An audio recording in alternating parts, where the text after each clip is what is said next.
മഴത്തോരു മുൻപ് എന്ന മനോഹരമായ പരമ്പരയിൽ ഉടൻ വരുവാൻ പോകുന്ന മറ്റൊരു അടിപൊളി എപ്പിസോഡിലേക്ക് എല്ലാ പ്രിയപ്പെട്ടവർക്കും ഒരിക്കൽ കൂടി സ്വാഗതം. അഞ്ചലിലുള്ള സ്റ്റാൻലിയുടെ ഭാര്യ എൽസമ്മയെയും കുട്ടികളെയും കാണുവാൻ വേണ്ടി അവതക്കുട്ടിച്ചായനെയും സ്റ്റാൻലിയെയും കൂട്ടിക്കൊണ്ട് അലീന അഞ്ചലിലേക്ക് എത്തുന്നു. അവരെ അവിടെ ആക്കിയതിനു ശേഷം സ്റ്റാൻലി തിരികെ മടങ്ങി പോവുകയും ചെയ്തു. പക്ഷെ റീത്താമ്മ അലീനയെ കണ്ട നിമിഷം തന്നെ തന്റെ സഹോദരന്മാരെ എല്ലാം ഫോൺ ചെയ്ത് അറിയിക്കുകയും അവരെല്ലാവരും വീട്ടിലേക്ക് വരികയും ചെയ്തു. തുടർന്ന് ആ വീട്ടിൽ ഒരു യുദ്ധസമാനമായ അന്തരീക്ഷമാണ് ഉണ്ടായത്. അവരെ പ്രതിരോധിക്കുവാൻ വേണ്ടി ഔതക്കുട്ടിച്ചായന് തന്റെ കയ്യിൽ കരുതിയിരുന്ന മടക്കുപിച്ചാത്തി പോലും നിവർത്തി കാണിക്കേണ്ടി വന്നു. എന്നാൽ അലീന വളരെ ആത്മസംയമനത്തോടെ ആ പ്രശ്നത്തിൽ ഇടപെടുകയും എൽസമ്മയുടെ സഹോദരന്മാരെ ഒന്ന് ശാന്തമാക്കുകയും ചെയ്തു. പക്ഷെ റീത്താമ്മ വിട്ടുകൊടുക്കുവാൻ ഭാവമില്ല. റീത്താമ്മ അതിശക്തമായി രൂക്ഷമായ ഭാഷയിൽ അലീനയെ ആക്രമിക്കുകയാണ്. അവർ ചോദിക്കുകയാണ്, നീ സ്റ്റാൻലിയുടെ മകളാണെന്നുള്ളതിന് എന്ത് തെളിവാടിയുള്ളത്? നീ തെളിയിച്ചാലും ഈ നിൽക്കുന്ന കുട്ടികളുടെ ഒപ്പമാകുമോ നീ? ഇവർ ഈ ലോകം അംഗീകരിച്ച അപ്പനും അമ്മയ്ക്കും ജനിച്ച മക്കളാ. പക്ഷെ നീയോ? ഇവർ ജനിച്ചപ്പോഴേ അവർക്ക് അപ്പനും അമ്മയും ഉണ്ടായിരുന്നു. നിനക്കോ? ഇന്നലെ അല്ലേടി നീ സ്റ്റാൻലിയുടെ മകളായത്? അതിനു മുമ്പ് നീ ആരായിരുന്നു? അതിന് അലീന, ആന്റി, ഈ നിൽക്കുന്ന കുട്ടികൾക്ക് അച്ഛനും അമ്മയും ഉണ്ടാകുന്നതിന് മുൻപേ സ്റ്റാൻലി ജോസഫിന്റെ മകളായിട്ട് ജനിച്ചവളാണ് ഞാൻ. അന്നും ഇന്നും എന്നും അദ്ദേഹത്തിന്റെ മകൾ തന്നെയാണ്. ഇന്നലെ വരെ അത് ഞാനും നിങ്ങളും അറിയാതിരുന്നത് എന്റെ കുറ്റം കൊണ്ടല്ല. എടി, നീ സ്റ്റാൻലി ജോസഫിന്റെ മകളാണെങ്കിൽ നിന്റെ ബർത്ത് സർട്ടിഫിക്കറ്റിലും സ്കൂൾ സർട്ടിഫിക്കറ്റിലും അപ്പൻ എന്ന കോളത്തിൽ ആ പേരുണ്ടാകൂടി. റീത്താമ്മ ആന്റി, എന്റെ സർട്ടിഫിക്കറ്റിൽ ആ പേരില്ല. വേണമെങ്കിൽ ചേർക്കാവുന്നതേ ഉള്ളൂ. പക്ഷേ ആ കോളം പൂരിപ്പിച്ചു കിട്ടുന്ന ഒരു ലാഭവും എനിക്ക് വേണ്ട. കോളത്തിൽ പേര് ചേർത്തിട്ടും സ്വന്തം അപ്പന്റെ സ്നേഹവും സംരക്ഷണവും കിട്ടാതെ അകന്ന് ജീവിക്കുന്ന ഈ കുട്ടികൾ അവരുടെ അപ്പനോട് അവരെ അടുപ്പിക്കാൻ പറ്റുമോ എന്നറിഞ്ഞാൽ മാത്രം മതി എനിക്ക്. ഓഹോ, അതൊക്കെ വേണ്ട പോലെ ചെയ്യാൻ ഇവിടെ വേറെ ആൾക്കാരുണ്ട്. നിന്റെ സഹായം അതിന് വേണ്ട. പെട്ടെന്ന് അലീന ചോദിക്കുകയാണ്, എന്റെ പപ്പയും അദ്ദേഹത്തിന്റെ ഭാര്യയും മക്കളും ഒത്തുചേർന്ന് ജീവിക്കുന്നതിൽ ഇവിടെ ആർക്കാ എതിർപ്പ്? റീത്താമ്മ ആന്റിക്കാണോ? ചോദ്യം വളരെ കൃത്യമായിരുന്നു. റീത്താമ്മയ്ക്ക് ഒഴിഞ്ഞു മാറുവാൻ കഴിഞ്ഞില്ല. അലീന വീണ്ടും പറയുകയാണ്, എനിക്ക് യാതൊരു എതിർപ്പുമില്ല. നിങ്ങൾക്ക് ആർക്കെങ്കിലും എതിർപ്പുണ്ടോ? ഉണ്ടെങ്കിൽ ഇപ്പോൾ പറയണം. ഈ നിമിഷം ഞാൻ ഈ വീട്ടിൽ നിന്ന് ഇറങ്ങിക്കൊള്ളാം. അലീന ഏലിയാസിന്റെയും അച്ചൻകുഞ്ഞിന്റെയും സാമുവേലിന്റെയും സേവിച്ചന്റെയും മുഖത്തേക്ക് അതിന്റെ മറുപടിക്ക് വേണ്ടി നോക്കുകയാണ്. ആർക്കും ഒരു ഉത്തരവുമില്ല. ആരും മിണ്ടുന്നില്ല. ആർക്കും എതിർപ്പൊന്നുമില്ലല്ലോ. അങ്ങനെയാണെങ്കിൽ ഒരു ഉപകാരം ചെയ്യണം. ഒരു 2 ദിവസം എനിക്ക് തരണം. എൽസമ്മ ആന്റിയോടും മക്കളോടും സംസാരിക്കാൻ വേണ്ടിയാണ്. വേറൊന്നും എനിക്ക് വേണ്ട. 2 ദിവസം കഴിയുമ്പോൾ വന്നതുപോലെ തന്നെ ഞാൻ മടങ്ങിപ്പോയിക്കൊള്ളാം. എന്റെ പപ്പയുടെ സ്ഥാനത്താണ് നിങ്ങൾ 5 പേരും. നിങ്ങൾക്കും ഉണ്ടല്ലോ മക്കൾ. 2 ദിവസം എനിക്ക് താ, നാളെയും മറ്റന്നാളും. ഇത് എന്റെ ഒരു അപേക്ഷയാണ്. ജ്യേഷ്ഠാനുജന്മാർ പരസ്പരം നോക്കുകയാണ്. എന്തു വേണമെന്ന് കണ്ണുകൾ തമ്മിൽ അന്വേഷിച്ചു. ഓരോരുത്തരായി സിറ്റ് ഔട്ടിൽ നിന്നും മുറ്റത്തേക്ക് ഇറങ്ങി. മുറ്റത്ത് അടക്കിപ്പിടിച്ച കുശുകുശുപ്പുകൾ ഉണ്ടായി. ഒടുവിൽ അവർ ഓരോരുത്തരായി കൂടിയാലോചനയ്ക്കെന്ന മട്ടിൽ റീത്താമ്മയുടെ വീട്ടിലേക്ക് നീങ്ങി. മുറ്റം ശൂന്യമായി. സിറ്റ് ഔട്ടിൽ ഔതക്കുട്ടിച്ചായനും അലീനയും മാത്രം ശേഷിച്ചു. ഔതക്കുട്ടിച്ചായൻ അലീനയെ നോക്കി ഒന്ന് മന്ദഹസിച്ചു. അലീന അദ്ദേഹത്തിന്റെ മുഖത്തേക്കൊന്ന് സൂക്ഷിച്ചു നോക്കിയിട്ട് പറയുകയാണ്, അതെ, ആ മടക്കുപിച്ചാത്തി ഇങ്ങ് തന്നെ. അലീന കൈനീട്ടി. ഔതക്കുട്ടിച്ചായന് അത് കൊടുക്കാതിരിക്കുവാൻ കഴിഞ്ഞില്ല. അദ്ദേഹം അത് അവളുടെ കയ്യിലേക്ക് വെച്ചു കൊടുത്തു. ഒരു ചെറുവിരലിന്റെ വലിപ്പം മാത്രമേ ഉള്ളൂ ആ പിച്ചാത്തിക്ക്. അലീന അതിന്റെ മൂർച്ച നോക്കി. ഇത് വെച്ച് കുത്തിയാൽ മനുഷ്യർ മരിക്കുമോ വല്യപ്പച്ച? എവിടുന്ന്? ഇതൊക്കെ ഒരു ധൈര്യമല്ലയോ മോളെ. ഈ പിച്ചാത്തി കൊണ്ട് അടയ്ക്കാ ചുരണ്ടാനും പഴം കണ്ടിക്കാനും നല്ല വൃത്തിയായിട്ട് പറ്റും. വേറെ ഒരു കാര്യത്തിനും കൊള്ളൂല. കുറെ കഴിഞ്ഞപ്പോൾ എൽസമ്മ തിരിച്ചെത്തി. അവർ ടാനിയെയും ടെൽസയെയും ടോജയെയും വിളിച്ചിട്ട് പറയുകയാണ്, നിങ്ങൾ 3 പേരും അത്താഴം കഴിച്ചിട്ട് വാ. ഇന്ന് അവിടെയാണ് ഭക്ഷണം. ശബ്ദം വളരെ താഴ്ത്തിയാണ് എൽസമ്മ സംസാരിച്ചത്. അപ്പോൾ പെട്ടെന്ന് ടെൽസ ഒച്ച വെച്ച് ചോദിക്കുകയാണ്, മമ്മി എന്തിനാ മമ്മി ഇപ്പൊ ഇതൊക്കെ പറയുന്നത്? ഉറക്കെ പറ, ഞാൻ കേട്ടില്ല. ഉടനെ ടാനിയ ടെൽസയെ ശകാരിക്കുകയാണ്, മിണ്ടാതിരി, അത്താഴം അവിടെയാണെന്നാ പറഞ്ഞത്. അയ്യോടാ, നമ്മൾ അവിടെ പോയി ചോറുണ്ണാനോ? ടെൽസയുടെ ശബ്ദം വീണ്ടും ഉയരുകയാണ്. എൽസമ്മ കൈത്തലം കൊണ്ട് അവളുടെ വായ പൊത്തി. ടാനിയായോടും ടോജോയോടുമൊപ്പം റീത്താമ്മയുടെ വീട്ടിലേക്ക് പോകാൻ ഇറങ്ങവേ ടെൽസ അലീനയോടും ഔതക്കുട്ടിച്ചായനോടുമായി സന്തോഷത്തോടെ പറയുക, ഞങ്ങളെ ചോറുണ്ണാൻ പോവാ റീത്താമ്മ ആന്റിയുടെ അടുത്ത്. ആരോടും പറയണ്ട കേട്ടോ, രഹസ്യമാ. ടാനിയയുടെ മുഖം വല്ലാതെ വിളറിപ്പോയി. അലീന ടെൽസയെ നോക്കി ഒന്ന് പുഞ്ചിരിച്ചു. എന്നിട്ട് പറയുക, നിങ്ങൾ പോയി കഴിച്ചിട്ട് വാ. ചേച്ചിക്കും വല്യപ്പച്ചനും ചോറ് കൊണ്ടുവരണോ? വേണ്ട മോളെ. അവർ പോയി കഴിഞ്ഞപ്പോൾ ഔതക്കുട്ടിച്ചായൻ അലീനയോട് ചോദിക്കുകയാണ്, ഇവിടെ ഇങ്ങനെ കിടക്കുന്നത് കൊണ്ട് വല്ല ഫലവും ഉണ്ടോ മോളെ? നോക്കാം വല്യപ്പച്ച. പിടിക്കുന്നിടത്തെല്ലാം ജയിക്കണമെന്നില്ലല്ലോ. തോൽവി വന്നാലും അത് നമ്മൾ സ്വീകരിക്കണം. തുടർന്ന് അലീന എൽസമ്മയുടെ മുറിയുടെ വാതിക്കലേക്ക് പോയി. കട്ടിലിന്റെ ക്രാസിയിൽ തലയണ ചാരി വെച്ച് അതിലേക്ക് ചാരി കിടന്ന് നെറ്റി തടവുകയാണ് എൽസമ്മ. അവരുടെ ഇടത് കൈയിൽ ടൈഗർ ബാമിന്റെ ചെറിയ കുപ്പി. മുറിയിലെ വായുവിൽ യൂക്കാലിയും പെപ്പർമിന്റും ഇടകലർന്ന മണം. അലീന മുറിയിലേക്ക് കയറി നിന്നു. എന്നിട്ട് പറയുകയാണ്, എനിക്ക് കുറച്ച് സംസാരിക്കാനുണ്ടായിരുന്നു. എന്തെങ്കിലും വിരോധമുണ്ടോ? എൽസമ്മ മുഖം തിരിച്ച് അവളെ ഒന്ന് നോക്കി. അടിമുടി കണ്ണുകൊണ്ട് അളന്നു. പിന്നെ അവജ്ഞയോടെ പറയുകയാണ്, നീ എന്നോട് മിണ്ടരുത്. എൻ്റെ മുൻപിൽ പോലും നീ വന്നേക്കരുത്. നിന്നെ കാണുന്നത് പോലും എനിക്ക് അലർജിയാണ്. അലീന 2 നിമിഷം മിണ്ടാതെ നിന്നു. എന്നിട്ട് സാവധാനം ആ മുറി വിട്ടിറങ്ങിപ്പോന്നു. അവൾ പെൺകുട്ടികളുടെ മുറിയിൽ ചെന്നു. ഇത്രയും അലങ്കോലപ്പെട്ട ഒരു മുറി ഇതിനു മുമ്പ് അവൾ കണ്ടിട്ടേയില്ല. പാതി കീറിയ ജനാലവിരികൾ ഏങ്കോണിച്ച് ഞാന്നു കിടക്കുകയാണ്. ബെഡിൽ ഷീറ്റുകൾ ചുരുട്ടിക്കൂട്ടിയിട്ടിരിക്കുന്നു. മുഷിഞ്ഞതും അലക്കിയതുമായ വസ്ത്രങ്ങൾ തമ്മിൽ വേർതിരിച്ചറിയാനാവാതെ നിലത്തും കട്ടിലുകളിലും അഴകളിലും ഹാങ്കറുകളിലും ചിതറിക്കിടക്കുന്നു. എലിപ്പൊന്ത പോലൊരു മുറി. അങ്ങനെയാണ് അലീനയ്ക്ക് തോന്നിയത്. ടോജോയുടെ മുറിയും വ്യത്യസ്തമായിരുന്നില്ല. ചപ്പു ചവറുകളുടെയും ആക്രി സാധനങ്ങളുടെയും ഒരു കൂമ്പാരമായിരുന്നു ആ മുറിയിലും മേശപ്പുറത്തും. ടാനിയയും ടെൽസയും ടോജോയും ഭക്ഷണം കഴിച്ച് തിരികെ വന്നു. കുട്ടികൾ പഠിക്കാനിരിക്കുന്ന ലക്ഷണമൊന്നും കണ്ടില്ല. വന്ന ഉടനെ 3 പേരും കിടക്കാനൊരുങ്ങുകയാണ്. അലീന മുറിയിലേക്ക് കയറി ചെന്നു. ബെഡൊന്ന് തട്ടിക്കുടയുകയോ ഷീറ്റ് വിരിക്കുകയോ കവറിൽ നിന്നും വെളിയിൽ ചാടിയ തലയണ നേരാംവണ്ണം വെക്കുകയോ ബെഡിൽ കിടന്ന വസ്ത്രങ്ങളും പുസ്തകങ്ങളും നീക്കം ചെയ്യുകയോ ചെയ്യാതെ 2 പേരും കിടന്നു കഴിഞ്ഞു. അലീന അപ്പോൾ ചോദിക്കുകയാണ്, നിങ്ങൾക്ക് പഠിക്കാനൊന്നുമില്ലേ? നാളെ ശനിയാഴ്ചയാ. അത് വലിയ സന്തോഷത്തോടെയാണ് ടെൽസ പറഞ്ഞത്. മോളെ ഏത് ക്ലാസ്സിലാ? 8. ഞാൻ തോറ്റു പോയതാണ്. എനിക്ക് ബുദ്ധിയില്ല, ഒന്നും പഠിക്കത്തുമില്ല. റീത്താമ്മ ആൻറ്റി എപ്പോഴും പറയും ഞാൻ പൊട്ടിയാണെന്ന്. മന്ദബുദ്ധിയെന്നും വിളിക്കും, കഴുതയെന്നും വിളിക്കും. ടെൽസ യാതൊരു വികാരഭേദവുമില്ലാതെ പറഞ്ഞു വിടുകയാണ്. അലീനയ്ക്കത് കേട്ടപ്പോൾ ഹൃദയം നൊന്തു. ബുദ്ധിയിലും പഠിപ്പിലും പിന്നോക്കമാണെങ്കിൽ പോലും മോള് മിടുക്കിയാണ്, മറ്റുള്ളവരെക്കാൾ ഒരു പോരായ്മയും ഇല്ലാത്തവളാണ് എന്നെല്ലാം പറഞ്ഞ് പ്രോത്സാഹിപ്പിച്ച് ആത്മവിശ്വാസം കൊടുത്ത് ഉയർത്തിക്കൊണ്ടുവരേണ്ട ഒരു കുട്ടിയെ പരിഹാസവാക്കുകളാലും നിന്ദാവചനങ്ങളാലും തല്ലി ചതച്ചിട്ടിരിക്കുന്നു. അവളെ നാണം കെടുത്തി ആത്മബോധം കൂടി നശിപ്പിച്ചു കളഞ്ഞിരിക്കുന്നു. വീണ്ടും അലീന ചോദിക്കുകയാണ്, ടോജോ ഏത് ക്ലാസ്സിലാണ്? അവനും 8. അതും ടെൽസ തന്നെയാണ് പറഞ്ഞത്. ടാനിയ? അലീന വീണ്ടും വിളിച്ചു. ടാനിയ അലീനയുടെ നേർക്ക് നോക്കുക കൂടി ചെയ്തില്ല. അലീന ടാനിയയുടെ കട്ടിലിൽ പോയിരുന്നു. ഉടനെ ടാനിയ മുഖത്തടിച്ചതുപോലെ പറയുക, എൻ്റെ കട്ടിലിൽ ഇരിക്കണ്ട, എനിക്കിഷ്ടമല്ല. ഞാൻ എഴുന്നേറ്റ് പോയിക്കൊള്ളാം. പക്ഷേ വീട്ടിൽ വരുന്ന ഒരു അതിഥിയോട് ഇങ്ങനെയൊന്നും പെരുമാറുന്നത് ശരിയല്ല കേട്ടോ. ആരും ക്ഷണിച്ചില്ലായിരുന്നല്ലോ അതിഥിയായിട്ട് ഇങ്ങോട്ട് എഴുന്നള്ളാൻ. ക്ഷണിക്കാതെയും അതിഥികൾ വരും മോളെ. അവരോട് മാന്യമായിട്ട് പെരുമാറണ്ടേ? നിങ്ങൾ റീത്താമ്മ ആൻറ്റിയുടെ വീട്ടിൽ പോയി അത്താഴം കഴിച്ചു. എന്നെ നോക്കണ്ട. പക്ഷേ വല്യപ്പച്ചൻ ഉണ്ടായിരുന്നല്ലോ ഇവിടെ. നിങ്ങളുടെയും കൂടി വല്യപ്പച്ചനല്ലേ അത്? ഈ രാത്രിയിൽ ഇനി എവിടുന്ന് കിട്ടും മോളെ ആഹാരം? പട്ടിണി കിടക്കണ്ടേ? പ്രായമായ ഒരാളല്ലേ അത്? ഇവിടെ ആഹാരമൊന്നും ഉണ്ടാക്കിയിട്ടില്ല, അതുകൊണ്ടാ കൊടുക്കാത്തത്. വീട്ടിൽ വന്ന അതിഥിയോട് ഇവിടെ ആഹാരം ഉണ്ടാക്കിയില്ലെന്ന് പറഞ്ഞാൽ മതിയോ? എന്നിട്ട് നിങ്ങൾ അടുത്ത വീട്ടിൽ പോയി കഴിക്കുകയും ചെയ്തു. അത് ശരിയാണോ മോളെ? റീത്താമ്മ ആൻറ്റിയോട് നിങ്ങൾ പറയണമായിരുന്നു വല്യപ്പച്ചനും കൂടി ആഹാരം കൊടുക്കണമെന്ന്. ഞാൻ എന്തിനാ എനിക്കിഷ്ടമില്ലാത്തവർക്ക് വേണ്ടി റെക്കമെൻഡ് ചെയ്യുന്നത്? എന്തുകൊണ്ടാണ് മോൾക്ക് വല്യപ്പച്ചനെ ഇഷ്ടമല്ലാത്തത്? എനിക്കറിയില്ല. അവൾ വെറുപ്പോടെ തല വെട്ടിച്ചു മാറ്റി. അപ്പോൾ അലീന വീണ്ടും പറയുകയാണ്, ഇത് ബുദ്ധിയുള്ളൊരു പെൺകുട്ടിയുടെ മറുപടി അല്ല. വല്യപ്പച്ചൻ നിങ്ങളോട് എന്ത് തെറ്റ് ചെയ്തു മോളെ? മമ്മിക്കും റീത്താമ്മ ആൻറ്റിക്കും ഇഷ്ടമല്ല, അതുകൊണ്ട് ഞങ്ങൾക്കും ഇഷ്ടമല്ല. അങ്ങനെ പറയരുത്. മോള് പഠിപ്പുള്ള കുട്ടിയല്ലേ. മോള് ചിന്തിക്കണ്ടേ? മമ്മിയും റീത്താമ്മ ആൻറ്റിയും ജീവിക്കുന്നത് അവരുടെ ജീവിതമാണ്. മോളുടെ ജീവിതം അവരുടെ ജീവിതത്തെക്കാൾ എന്തുമാത്രം വ്യത്യാസപ്പെട്ടതാ, എന്തുമാത്രം വിലപിടിച്ചതാ. അവരവരുടെ ജീവിതം 3/4 പങ്ക് ജീവിച്ച് തീർത്ത് കഴിഞ്ഞു. അവരുടെ ജീവിതം പരാജയമാണെന്ന് മോൾ അനുഭവത്തിൽ കൂടി കാണുന്നതല്ലേ. പക്ഷെ മോൾക്കോ ഒരു ജീവിതം കരിപ്പിടിപ്പിച്ചു കൊണ്ടുവരണം. അതിന് മനസ്സും ഹൃദയവും വെടിപ്പാക്കണം. ആരോടും വെറുപ്പും വിദ്വേഷവും ഇല്ലാതെ. എന്നാലേ നമുക്ക് മുൻപോട്ട് കുതിക്കുവാനുള്ള ഉത്സാഹം കിട്ടും. ടാനിയ മിണ്ടിയില്ല. ടെൽസ അവളുടെ കട്ടിലിൽ എഴുന്നേറ്റിരുന്നു. പപ്പയ്ക്ക് ഞങ്ങളെ ഇഷ്ടമല്ല. പപ്പയ്ക്ക് അവിടുത്തെ പട്ടികളോടുള്ളതിൻ്റെ 100-1 സ്നേഹം പോലും ഞങ്ങളോടില്ല. അത് ഞങ്ങൾക്ക് നന്നായിട്ട് അറിയാം. ടാനിയയുടെ ആ വാക്കുകൾക്ക് മറുപടിയായി അലീന പറയുകയാണ്, നിങ്ങളെ പഠിപ്പിക്കുവാനുള്ള ചെലവുകൾ വഹിക്കുന്നതും നിങ്ങൾക്ക് ആഹാരവും വസ്ത്രവും മരുന്നും മറ്റ് സൗകര്യങ്ങളും തരുന്നതും പപ്പയല്ലേ. പപ്പയ്ക്ക് നിങ്ങളോട് ഇഷ്ടമില്ലെങ്കിൽ ഇതിനൊക്കെ വേണ്ടി പണം മുടക്കേണ്ട കാര്യമുണ്ടോ? പെട്ടെന്ന് ടാനിയ കിടക്കയിൽ അങ്ങ് എഴുന്നേറ്റിരുന്നു. എന്നിട്ട് ചോദിക്കുക, ആര് പറഞ്ഞു ഇതെല്ലാം പപ്പയാ ചെയ്യുന്നതെന്ന്? റീത്താമ്മ ആൻറ്റിയും അങ്കിളുമാരെയും കൂടിയാ ഞങ്ങളുടെ കാര്യങ്ങളൊക്കെ നോക്കുന്നത്. ഈ വീടിരിക്കുന്ന സ്ഥലം വാങ്ങിത്തന്നത് റീത്താമ്മ ആൻറ്റിയാ. ഇവിടെ വീട് വെച്ചത് ഏലിയാസ് അങ്കിളും സേവിച്ചൻ അങ്കിളും സാമുവൽ അങ്കിളും കൂടിയാ. പപ്പ ഒന്നും ചെയ്തിട്ടില്ല. വല്ലപ്പോഴും റീത്താമ്മ ആൻറ്റി ചെന്ന് വഴക്കുണ്ടാക്കിയാൽ എന്തെങ്കിലും നക്കാപ്പിച്ച പപ്പ മറ്റു വല്ലവർക്കും ഒക്കെ വാരിക്കോരി കൊടുക്കും. പട്ടികൾക്കും തെണ്ടിക്കേറി വരുന്നവർക്കും ഒക്കെ കൊടുക്കും.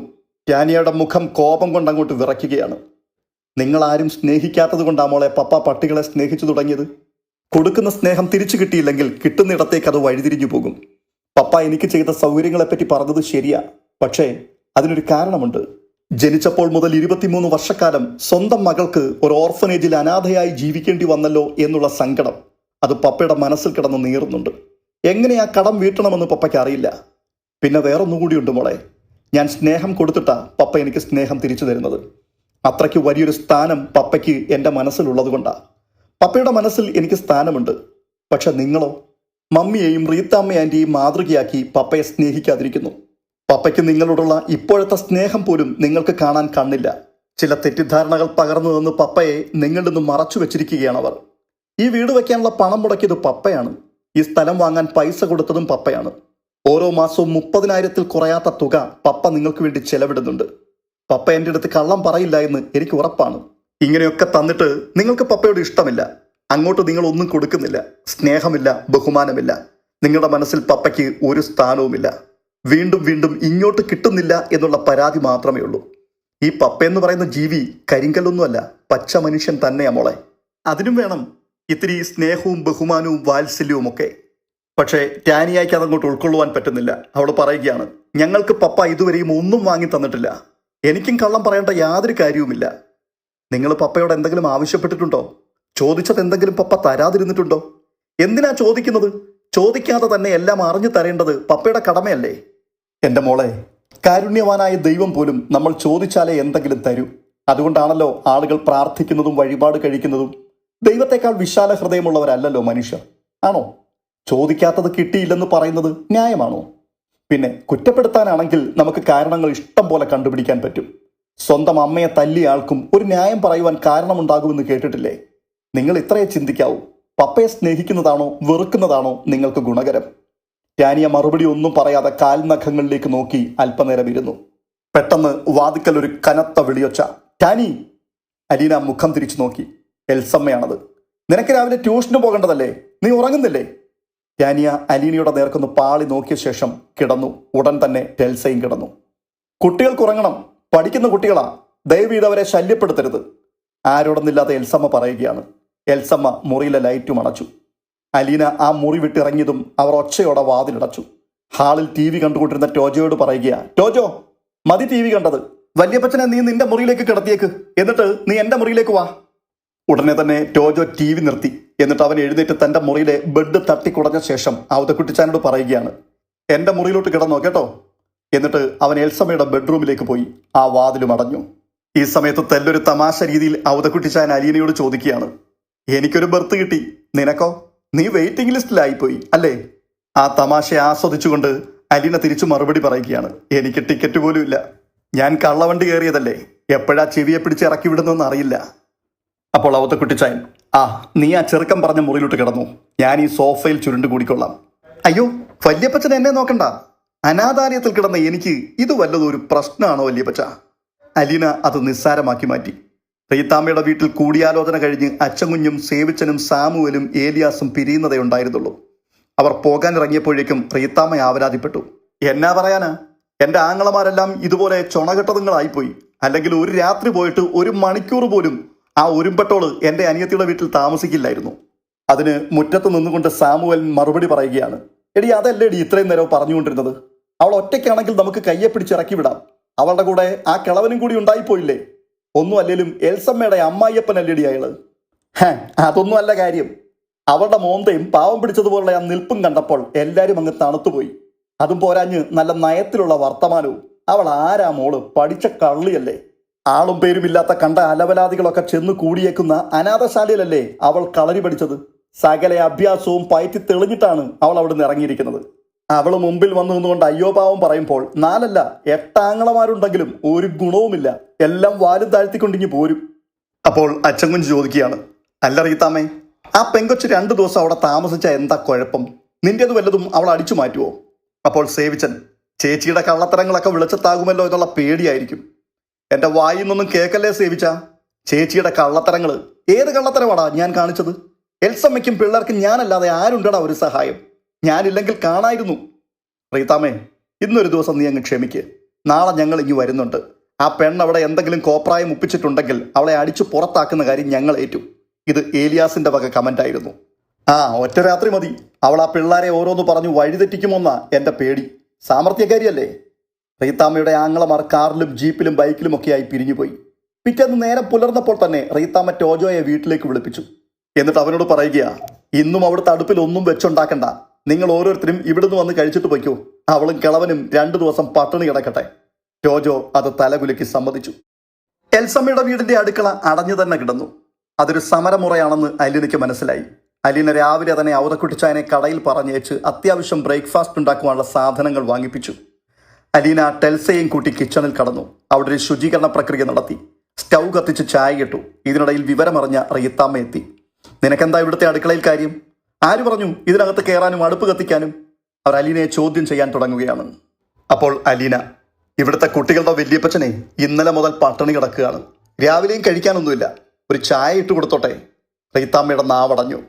നാണമില്ലെങ്കിൽ പിന്നെ എന്താ മേലാത്തത്? ഇത്രയും പറഞ്ഞിട്ട് റീത്താമ്മ അടുക്കള വിട്ട് എൽസമ്മയുടെ മുറിയിലേക്ക് പോയി. അലീന എല്ലാവർക്കും ചായ ഉണ്ടാക്കി. ചായയുമായി എൽസമ്മയുടെ മുറിയിലേക്ക് നീങ്ങിയ അലീന അകത്തെ സംഭാഷണം കേട്ട് വാതിലിനിപ്പുറം അല്പനേരം നിന്നു. നിനക്ക് എന്താടി ഇത്ര മടി?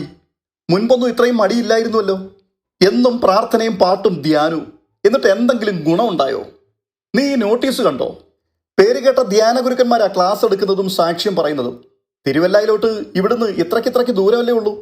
ഞായറാഴ്ച വചനപ്രഘോഷണം, തിങ്കളാഴ്ച മുതൽ വെള്ളിയാഴ്ച വരെ ധ്യാനം. നിന്റെ മനസ്സിനൊരു വെളിച്ചം കിട്ടട്ടെ എന്ന് കരുതിയാ ഞാൻ ഈ പറയുന്നത്. റീത്താമ്മ അനുജത്തിയെ ശാസിക്കുകയും ഗുണദോഷിക്കുകയും ചെയ്യുകയാണ്. ഒടുവിലായി എൽസമ്മ ദൈന്യതയോടുകൂടി പറയുകയാണ്, എനിക്ക് മടുത്തു ചേച്ചി. ഈ സമയത്ത് മുറി തുറന്ന് അലീന അകത്തേക്ക് ചെന്നിട്ട് ചായക്കപ്പുകളുടെ ട്രേ അവരുടെ നേരെ നീട്ടിയിട്ട് ചായ എന്ന് പറഞ്ഞു. ഇവിടെ ആർക്കും നിന്റെ ചായ ഒന്നും വേണ്ട. റീത്താമ്മ അത് വെറുപ്പോടെ പറഞ്ഞിട്ട് എൽസമ്മയ്ക്ക് നേരെ തിരിഞ്ഞു. എന്നിട്ട് പറയുക, നാളെ രാവിലെ പോണം. ധ്യാനം കൂടണമെങ്കിൽ നേരത്തെ ബുക്ക് ചെയ്യണം. അപ്പോൾ അലീന ചോദിക്കുകയാണ്, എന്തിനാ റീത്താമ്മ ആൻറ്റി താല്പര്യമില്ലാത്തവരെയൊക്കെ നിർബന്ധിക്കുന്നത്? അപ്പോൾ റീത്താമ്മ അമർഷത്തോടെ പറയുക, നീയൊക്കെ കൂടി അവളുടെ മനസമാധാനം കെടുത്താൻ ഇറങ്ങി തിരിച്ചിരിക്കുകയല്ലേ. കർത്താവ് മാത്രമേ ഉള്ളൂ ഇന്ന് അവൾക്കൊരു തുണ. റീത്താമ്മ ആൻറ്റി, ഭർത്താവിനെ സ്നേഹിക്കാതെ കർത്താവിനെ സേവിക്കാൻ പോയാൽ അവസാനം രക്ഷയ്ക്ക് കർത്താവ് കാണില്ല, ഭർത്താവും കാണില്ല, മനസമാധാനവും ഉണ്ടാവില്ല. അത്രയും പറഞ്ഞിട്ട് അലീന ചായക്കപ്പുകളും എടുത്ത് തിരികെ നടന്നു. സെക്കൻഡുകൾക്കുള്ളിൽ അലീനയുടെ ഫോണിൽ ബെല്ലടിച്ചു. എൻ്റെ പപ്പ എന്ന അക്ഷരങ്ങൾ തെളിഞ്ഞു കണ്ടതും അലീന കോൾ അറ്റൻഡ് ചെയ്തു. ഇന്ന് തന്നെ ഇത് പപ്പയുടെ രണ്ടാമത്തെ കോളാണ്. പപ്പ, ഞാനിവിടെ ഉണ്ട്, ഒരു പ്രശ്നവുമില്ല.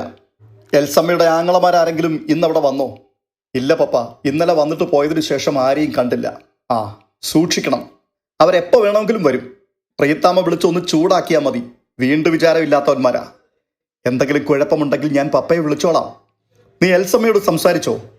ഇല്ല പപ്പ, സംസാരിക്കാൻ മറ്റേ സ്ത്രീ സമ്മതിച്ചിട്ട് വേണ്ടേ? അവർ കൂടെ വരും. അല്ലെങ്കിൽ അവരുടെ വീട്ടിലോട്ട് വിളിച്ചുകൊണ്ട് പോകും. കുട്ടികളെ പോലും എൻ്റെ അടുത്ത് അടുപ്പിക്കുന്നില്ല. ആരോടെങ്കിലും നീ സംസാരിച്ചോ?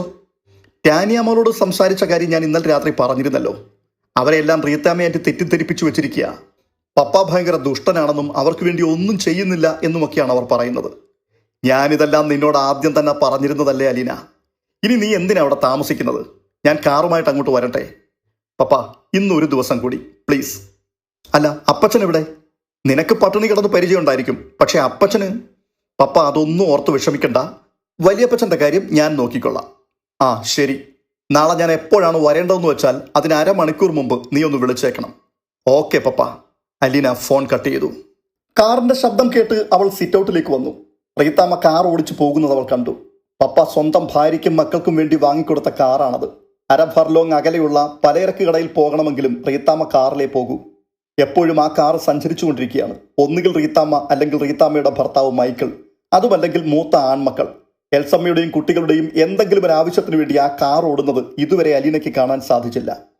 എന്തൊക്കെയോ വാങ്ങുവാൻ വേണ്ടി റീത്താമ്മ ഇതിനകം 3 തവണ ടോജോയെ കടയിലേക്ക് അയക്കുകയുണ്ടായി. 3 തവണയും ടോജോ നടന്നു തന്നെയാണ് പോയത്. അതിനിടയിൽ മറ്റൊരു സംഗതി കൂടി അലീനയ്ക്ക് മനസ്സിലായി.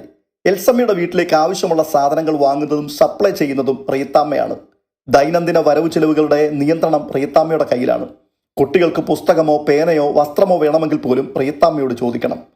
ടാനിയയെയും ടെൽസയെയും ടോജോയെയും ശാസിക്കാനും ശിക്ഷിക്കുവാനുള്ള അധികാരം കൂടി റീത്താമ്മ ഏറ്റെടുത്തിരിക്കുകയാണ്. കുട്ടികളെ രൂക്ഷമായി ശകാരിക്കുകയോ ഗുണദോഷിക്കുകയോ ചെയ്യുമ്പോഴെല്ലാം അവരുപയോഗിക്കാറുള്ള ചില വാക്യങ്ങൾ ഒറ്റ ദിവസം കൊണ്ട് അലീന മനഃപ്പാഠമാക്കി. നിന്റെയൊക്കെ നന്മയ്ക്ക് വേണ്ടിയാ ഞാൻ ഈ കിടന്ന് തൊള്ള കീറുന്നത്. ജനിപ്പിച്ച തന്തയ്ക്ക് വേണ്ടാത്ത ഇതുങ്ങളെ നോക്കേണ്ട കാര്യം എനിക്കെന്താ? ഞാൻ എന്തെല്ലാം സഹായം ചെയ്താലും ശരി, അവസാനം എനിക്ക് തന്നെ പാരയായിട്ട് വരും. എന്നാലും അവനവന്റെ കൂടപ്പുറപ്പിന്റെ കുഞ്ഞുങ്ങളല്ലേ എന്നോർത്ത് അങ്ങ് ചെയ്യുക. എത്രയൊക്കെ ആയാലും ആ തന്തയുടെ വിത്ത് ഗുണം അത് കാട്ടാതിരിക്കുവോ? ഇതിങ്ങനെ നാഴികയ്ക്ക് 40 വട്ടം പഴഞ്ചൊല്ല് കണക്കിൽ സ്ഥാനത്തും അസ്ഥാനത്തും റീത്താമ്മ മാറി മാറി പ്രയോഗിച്ചു കൊണ്ടിരിക്കുകയാണ്. ഈ വായ്ത്താരി കേട്ട് കേട്ട് കുട്ടികൾക്കും വിശ്വാസമായിരിക്കുന്നു ക്രൂരനും ദുഷ്ടനുമായ സ്വന്തം പിതാവിനാൽ പരിത്യജിക്കപ്പെട്ട ഭാഗ്യഹീനരായ മക്കളാണ് തങ്ങളെന്ന്. പപ്പയുടെ സ്നേഹശൂന്യതയും സ്വാർത്ഥതയും മൂലം ഈ ലോകത്തിലേക്കും വെച്ച് ഏറ്റവും മഹാദുഃഖം അനുഭവിക്കുന്ന സ്ത്രീയാണ് തങ്ങളുടെ പാവപ്പെട്ട അമ്മയെന്ന്. ഈ വിധം പിതാവിനാൽ ഉപേക്ഷിക്കപ്പെട്ട കുഞ്ഞുങ്ങൾക്കും അവരുടെ അമ്മയ്ക്കും വേണ്ടി റീത്താമ്മ ആന്റി ഇത്രയധികം ത്യാഗം അനുഷ്ഠിക്കുന്നത് കൊണ്ടാണ് അവർക്ക് വലിയ അല്ലലില്ലാതെ ജീവിക്കുവാൻ കഴിയുന്നതെന്ന്. ഈ തെറ്റിദ്ധാരണകളൊക്കെ എങ്ങനെ തിരുത്തുമെന്ന് അലീനയ്ക്ക് ഒരു എത്തും പിടിയും കിട്ടുന്നില്ല. അലീന വിശദീകരിക്കുവാൻ ശ്രമിച്ചപ്പോഴെല്ലാം ടാനിയയും ടെൽസയും അവളുടെ മുമ്പിൽ നിന്ന് മാറിപ്പോയി. തങ്ങളെ തെറ്റിദ്ധരിപ്പിക്കാൻ നോക്കണ്ടെന്നും എല്ലാം തങ്ങൾക്ക് അറിയാമെന്നുമുള്ള നിലപാടായിരുന്നു അവരുടേത്. ടെൽസ മാത്രം അവൾ പറയുന്നത് കേട്ട് വെറുതെ ചിരിച്ചുകൊണ്ടിരുന്നു. മഴത്തോരു മുൻപേ എന്ന പരമ്പരയുടെ ഈ എപ്പിസോഡ് ഇവിടെ പൂർണ്ണമാവുകയാണ്. ഈ വീഡിയോ നിങ്ങൾക്ക് ഇഷ്ടപ്പെട്ടിട്ടുണ്ടെങ്കിൽ ദയവ് ചെയ്ത് ഒന്ന് ലൈക്ക് ചെയ്യുകയും ഹൈപ്പ് ചെയ്യുകയും അപ്പോൾ തന്നെ നിങ്ങളുടെ വിലയേറിയ അഭിപ്രായങ്ങൾ കമന്റ് ബോക്സിൽ രേഖപ്പെടുത്തുകയും ചെയ്യുക. ഇതുവരെയും ഈ ചാനൽ സബ്സ്ക്രൈബ് ചെയ്യാതെയാണ് നിങ്ങൾ ഈ വീഡിയോ കാണുന്നതെങ്കിൽ തീർച്ചയായിട്ടും ഒന്ന് സബ്സ്ക്രൈബ് ചെയ്യുവാനും ഓർപ്പിക്കുന്നു. അടുത്ത വീഡിയോയിൽ വീണ്ടും കാണാം. അതുവരേക്കും ബൈ ബൈ.